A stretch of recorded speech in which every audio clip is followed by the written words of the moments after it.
Hi everyone and welcome back to Women's Splain. Today we're going to talk about some crazy trends that have happened in the luxury markets. Just public markets and fashion right now have been having a time. Yes. And I think there's rumors about take privates, there's rumors about recent IPOs, Soho House, from honestly like fast fashion to honestly mid-level to like very high-end luxury goods. There have just been a lot of activity. Yes. So we'll dive right in. Something that we found really interesting was looking at the fragrance market, because I feel like right now there are a lot of like these independent fragrance brands and also conglomerates. So we know that LVMH, I believe, acquired Le Labo in 2014. Estee Lauder also acquired Maison Francis, I think, around the same time. So in the mid 2010s, I feel like there were a lot of these acquisitions from these conglomerates acquiring these independent fragrance brands. And I think right now it's back, right? It is back. So maybe back in 2014 was probably the last time a fragrance, I would call it a niche luxury fragrance brand, was acquired. LVMH bought Le Labo. And I feel like Le Labo sort of started this honestly independent fragrance brand trend, where effectively before that just beauty brands would go into fragrances. Right. Honestly, Chanel No. 5 is probably literally the most famous. I wore YSL Black Opium all throughout college. Yep, absolutely. Chanel honestly started the luxury perfume market. But everything like Miss Dior. Yeah. And honestly, a lot of times fragrances were just marketed by celebrities, and they were very celebrity commercial driven. Literally Britney Spears, I think, had one. Everything. Justin Bieber had one. Justin Bieber had one. And it was more like that. But then Le Labo sort of pioneered this idea of independent, very luxury, kind of almost different line of fragrances. So that's Le Labo. They got acquired LVMH in 2014. Now there's a lot more activity of private market investment in sort of these basically similar idea fragrance brands. Ex Nihilo was founded by this guy, Benedict, I can't pronounce his name. There's I think there were three founders. They're all French. All French. Based in Paris. Specific boutiques, very similar idea. And they basically came out this idea of being the Tesla of fragrance. Basically means kind of modern. Yeah. Kind of tech forward almost. And they use a lot of technology. They use a lot of technology. They are, I would say, even they're definitely unisex, more masculine edge to it, and very, very specific and expensive, obviously, $250 for a bottle.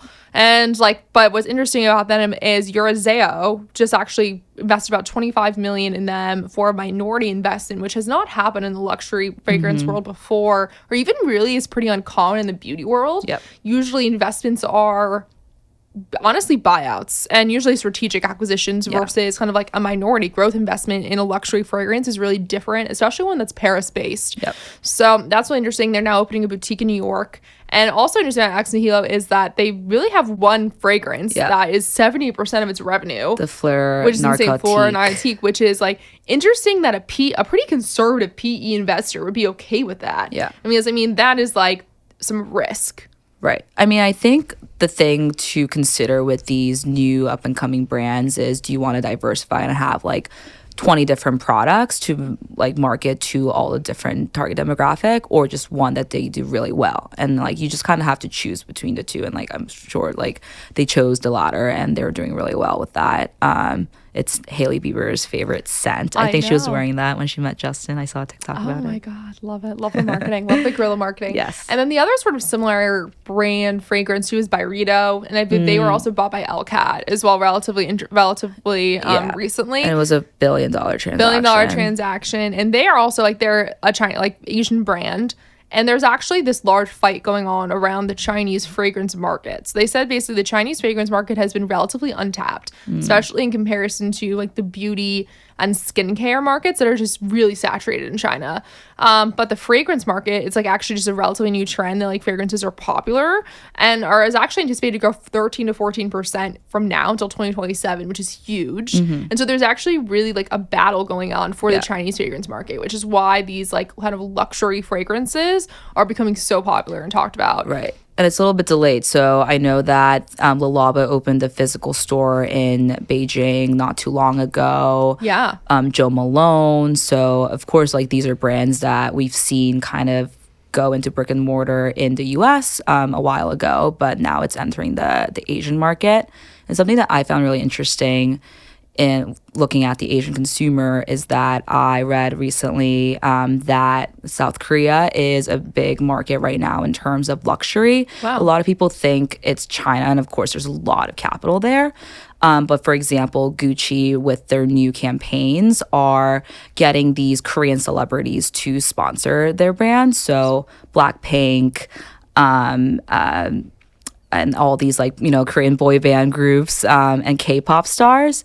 And what I read recently was that Koreans spend $312 per capita on luxury goods. So like just luxury brands. That is so high. Which is so much higher than China. I think it's double the US and like higher than China for sure. Definitely. And so like that's for every market. single person on average spends $300 a year on luxury goods. That's absolutely insane. And considering also South Korea has like pretty like severe economic disparity, right? Where there is like yeah. I feel like it's similar to the US. It's similar to the US. Okay. Yeah, I mean like even it's always been very like posh in terms of like the main area of Seoul. We would have like one street like Fifth Ave with, you know, all these designer stores. But of course there's a lot more now. And even not just luxury, like we were talking about Aloe and how like Blackpink is sponsoring them now. Which is so funny. And like Aloe's like not luxury, but it's a high end, like I would call it's like a high end good. Yeah. You know, it's definitely like honestly it's a lot more attainable than most luxury items. Yeah. And like the insert and like, but it's like a high end, obviously. And like Lululemon, like even like 10 years ago, I remember being in Seoul and like I don't think there was a location, but now there's a lot. There's a ton. And so a lot of these US based brands are definitely entering into that market, and there is an untapped potential for like in those emerging markets. That's awesome. It's so interesting. And so yeah, and I think like what's also sort of going off that, so generally, obviously, fashion and luxury are having a hard time in terms of being public right now, mostly because like there is a downturn. Obviously, consumers very cyclical, and like fashion is just a hard kind of low margin business. And there's been and generally like a lot of these brands are being hit very hard in the public markets. But Shein recently went public, which is really interesting, and like their IPO has done pretty well in China. In China, and they're a Chinese based company. Yep. They, even though in terms of quality and popularity, they have not been able to really compete with H&M and Zara. Neither of them have lost market share to Shein, which is interesting. But like because effectively shareholders value the Chinese market so highly, Shein is valued well. And has been able to do very well as a public company, maybe better than a private company, because based on their actual numbers, they're not taking market share from other fast fashion houses, even in Asia. Right. So I think that's pretty interesting, where it's like actually the shareholder value of the Asian markets may be off. And like, and I'm curious about that. Yeah. And I think, I mean, I hate fast fashion, especially Shein. I feel like I think Shein is crap. Like personally, I think like honestly, Zara is like hit or miss. Yeah. I think H&M actually is decent. I think H&M is like, I mean, obviously it's not like the highest quality thing in the entire world, but it's basically basics.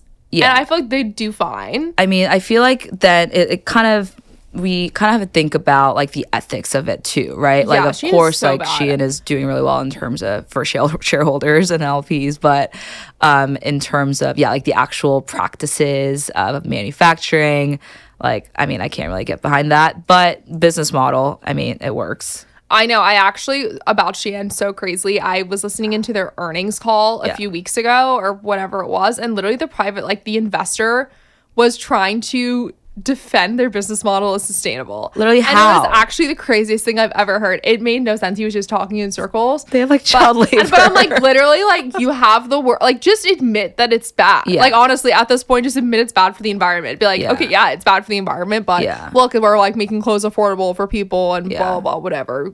Employing children, like we're giving them jobs. Like I have no idea. Just honestly go for it. But it's so bad.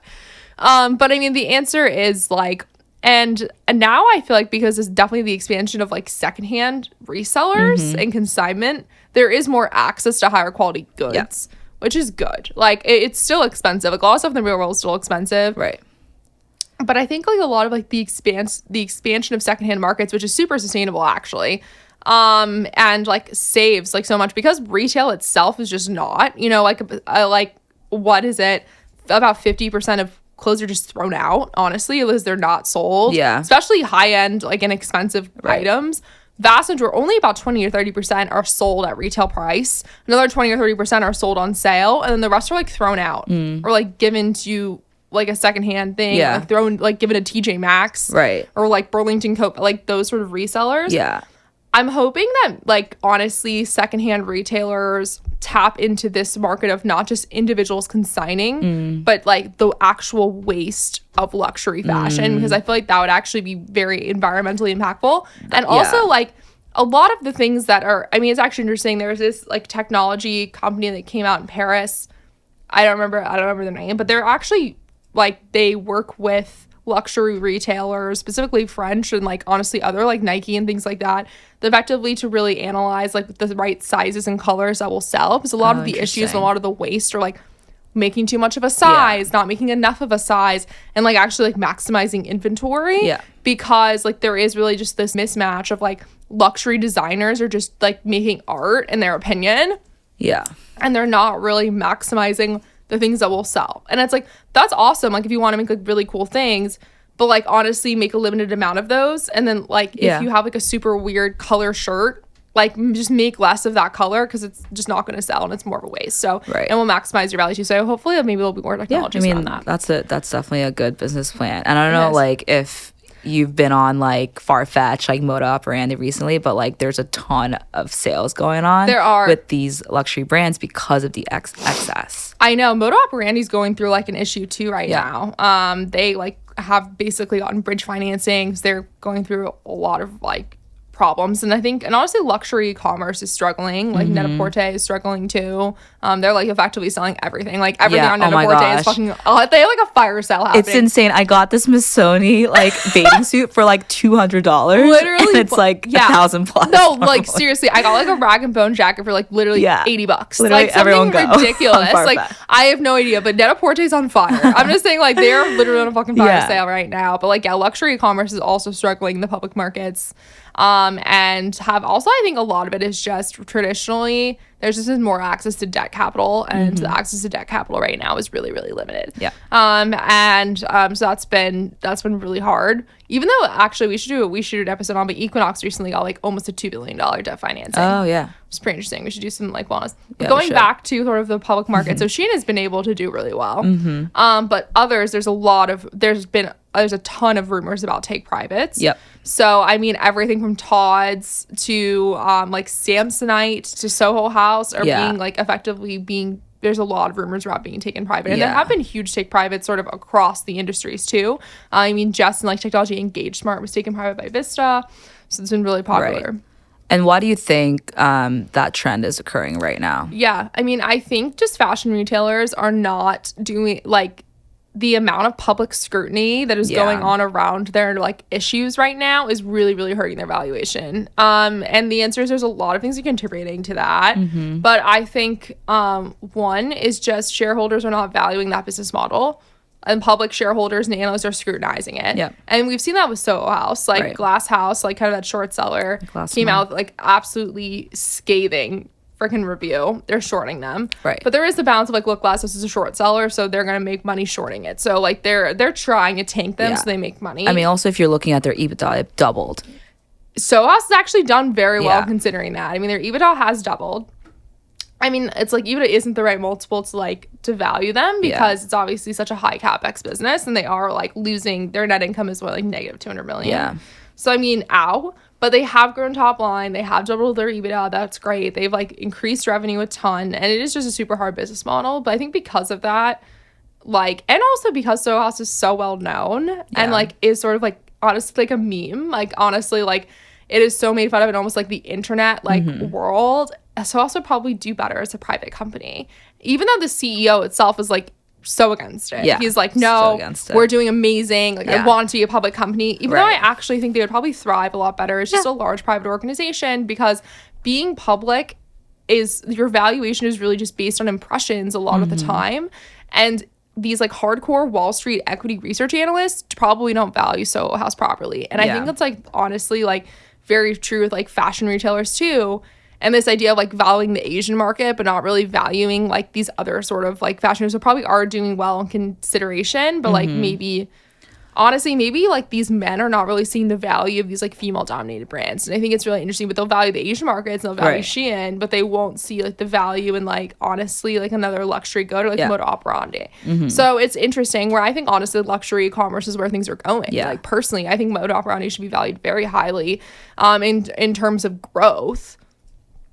And in comparison to another one. But I mean, some of the ones like Samsonite, I'm like, I get it because they're losing a lot of Yeah, that's really interesting because they've been public for a long time. They've been public a long time. They're old school brands. Yeah. Like Samsonite, and like when Samsonite started, like they were basically the first like nice suitcase. So they came out, they're not high end or luxury, but they are like expensive. Like it's do you know durable. what I'm saying? They're like strong as Samsonite was their ad campaign. Everyone had a Samsonite, it was the thing.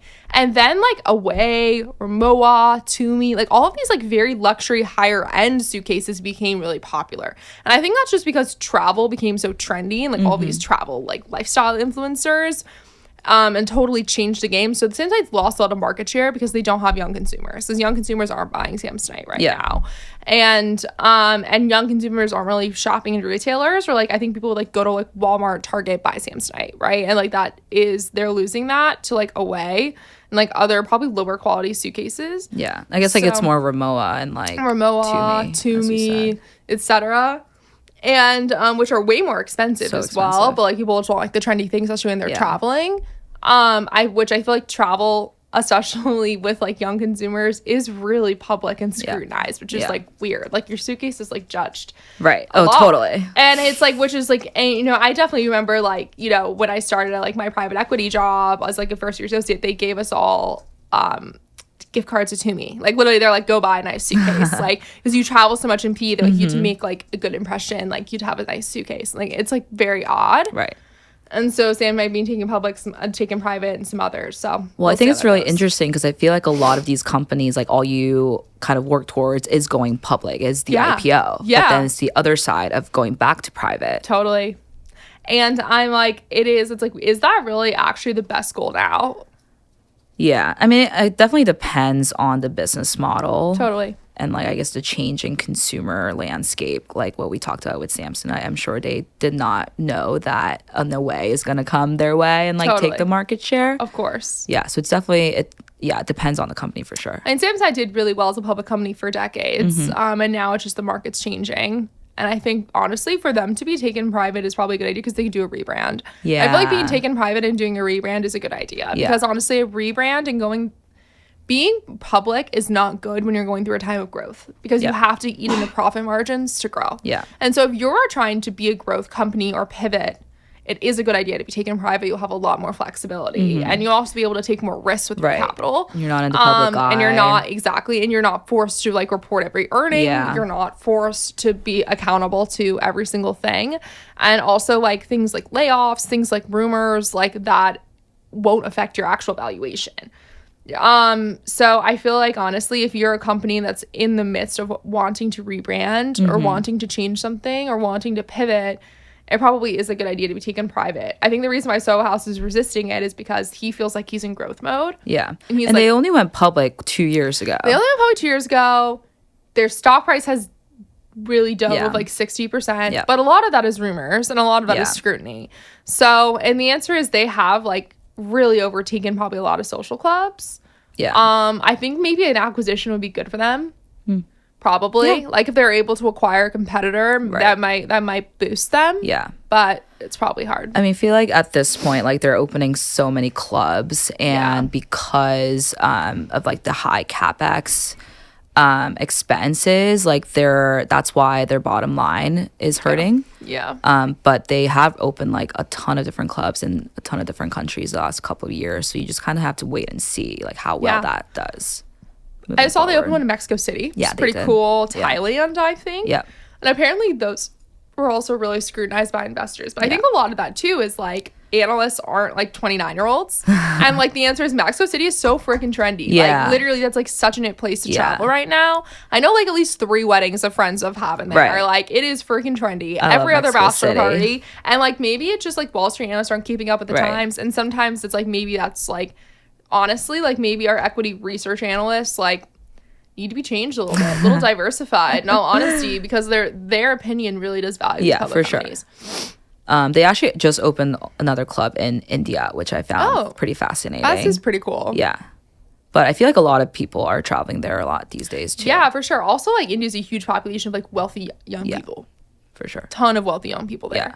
And also like people travel there for work. Like I feel like Soho Works and stuff as well as a really good like pivot for them too, where like they're obviously targeting like like well-to-do professionals in like their own way, and you're like, okay, like a lot of like members like go to India for work, like great spot. It's also somewhere too in terms of like it's so different from most of the places people would travel. There is like a safety feature of being like, oh, I could stay at a Soho House in India instead of trying to figure out like, because there's obviously such a huge language barrier and everything. Yeah, for sure. So that's great. Versus like Europe or something, it's like very comfortable. Yeah. And feels more home. Yeah, which I love. I guess so I think it's great. Yeah, I guess going back to fashion, I know Rowing Blazers, the Tory Burch fund, I think it's like Birch Capital. Okay.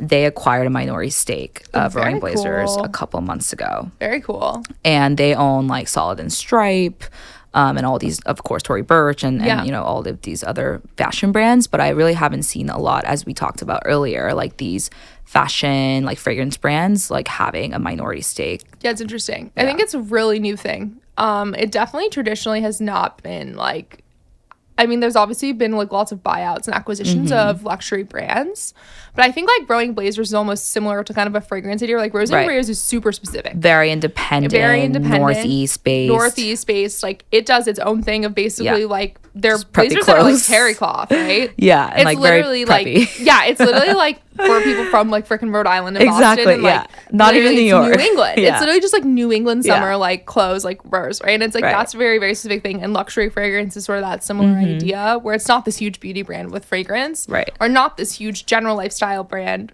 with blazers. And so it's really interesting to see like the same model of being like, okay, like have a minority stake, because was like the thing about a minority stake is one, you don't control the company, and two, you must believe the company is going to grow a lot to make a return on that. So there has to be a really belief that like that TAM's big enough. And like we talked a lot about targeting very specific target demographics, and like Rowing Blazers has that, you know, archetype that we talked about. They do the fragrances like Le Labo, certain type of person that would spend $300 on a bottle of perfume.